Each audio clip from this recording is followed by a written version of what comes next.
welcome to Three Things Thursday. Our topic today, and it seems like it could be kind of controversial. It's when to outsource your kids' education. What I'm not going to talk about is when to put your kids back in public school or when to put your kids, anything like that. That's not what we're talking about. I think, when you're in tune with the Lord and in step with the Lord, He's going to be able to lead you in all different directions on how to educate your kids. But today we're going to just talk about simply outsourcing some of your education or even like all of it within a homeschool environment. I know for me, there's such a I've learned in the 7 years that we've been doing this, there's such a stigma in the homeschool community about what is the proper way to homeschool and what is not the proper way to homeschool. And like, I've seen arguments between people like, that's not really homeschool, that's traditional school at home. And honestly, I just don't have any time for that in my life. Like, I feel like you know your kid and you know what's going to work best for your kids and you move in that direction. With that being said, we all go through different seasons. All of us. I have many seasons as a homeschool mom. The 3 top reasons that you would need to outsource for you and your family. And the first reason is you have a kid who learns differently and you just don't feel like you're giving them all the help that they need. And what I mean by that is, for instance, I have a kid who I highly suspect is dyslexic. He has a really hard time reading, and I have done, when I tell you literally everything I can do within my power to help him, I have. And I just am at the point where I'm just like, maybe someone should step in. And so we do an online tutoring once a day for 30 minutes, and he's thriving. And I say that, and I want to be open about this because I think so many times, the homeschool community is just, they're like, you can do it, and you can, but there's just not a lot of grace for when you just need help, right? Like, you need someone to step in to help you.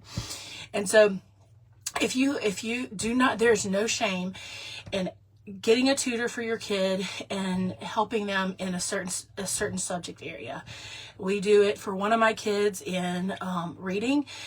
But also, if I have a kid that's struggling somewhere else that I just know that I'm not equipped to meet that need effectively, then I'm going to call in help, because I am not so prideful to know that I'm going to be there all and everything all the time. Like, there is wisdom in inviting someone who is better educated or has a better strategy to come and step in and help, right? I'm not saying they're going to take over.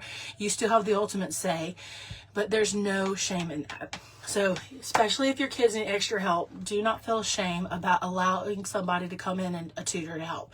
There's so many programs online. Like, there's so much information out there. So we don't feel shame about when we need people to help us step in. The second reason you might want to outsource some homeschooling stuff is big life changes. A baby, you're moving, and sometimes you just need a full online program to help in that capacity. That doesn't mean you're not homeschooling. You're still at home and you're doing school at home.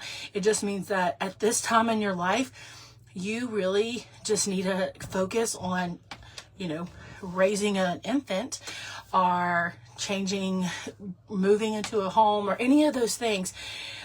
There's no shame in just doing for a little while, just online based program. They have tons of free ones, tons of free online programs, tons of very inexpensive online programs. We did one in my journey to help my son.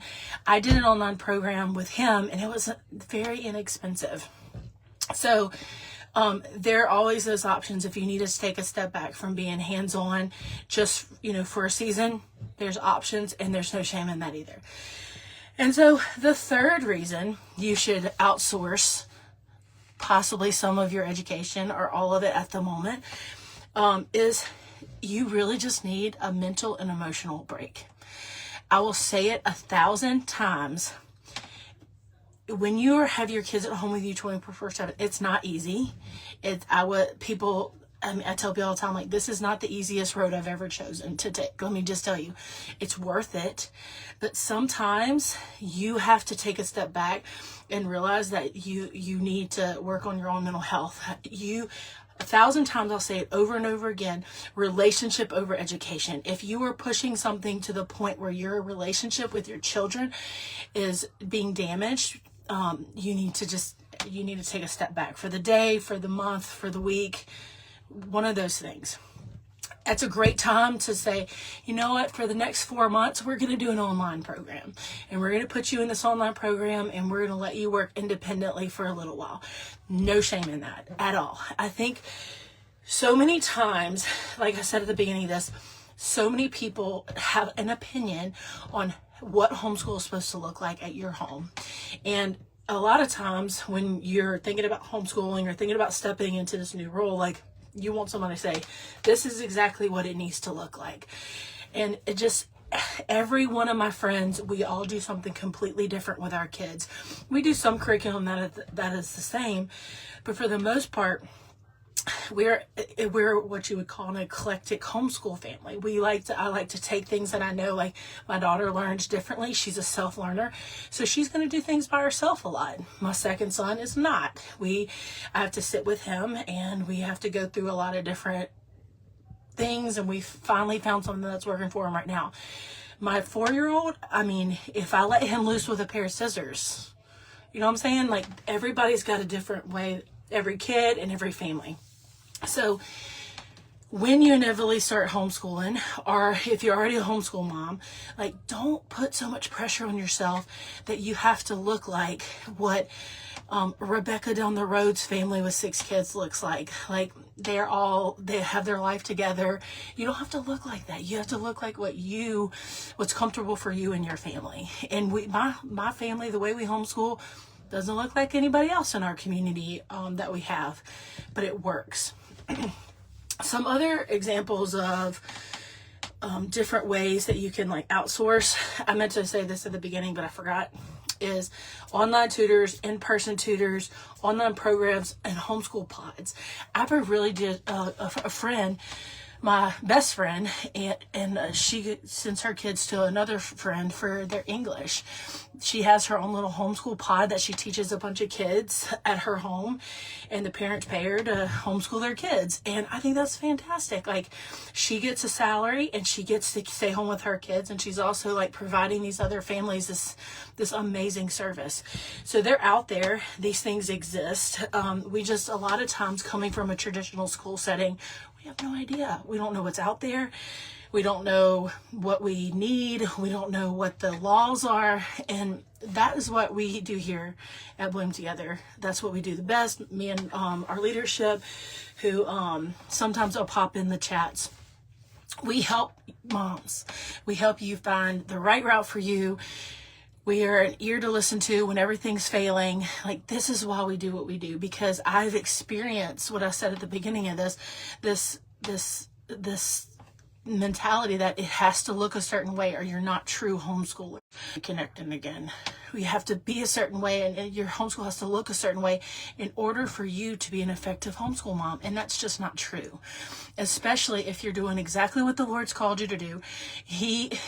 I love to say this, but he doesn't call the equipped. He doesn't call the equipped. He equips the called, which means if he calls you, you may not be equipped, but he will equip you. So know that when you're stepping into a new role, stepping into a new life, because ultimately homeschool is like a whole new lifestyle for you, it's going to seem difficult and it's going to seem hard, but nothing is worth having is easy. And I've learned that in my life. And after 7, we're about to go into our 8th year of homeschooling, I can confidently say that yes, the first several years were very difficult because I didn't know what I was doing and I didn't have someone to walk with me, but I'd never change a single day. I might be nicer on some of those days, but I'd never change a single day. I love being home with my kids. I love being able to see where they're struggling and finding and advocating for the heck out of them, right? Like, I know exactly what they're struggling with, and I can change and mold and find any of the help that I can. for them to be a successful human, because that's what we want, right? Like, I'm not trying to raise my kids to go to Harvard. If they do, fantastic. I want them to be good people, and I want them to make it to heaven. That is what my ultimate heart is for my family. This is why we are homeschooling, is because I care about their character, and I want them to learn in our home and to learn how to be good, decent human beings and show the world Jesus. So if you have any questions, send them over to me. I'd love to chat. If no one has told you today, you are loved and you're an amazing mom, and I hope you have a fantastic rest of your week.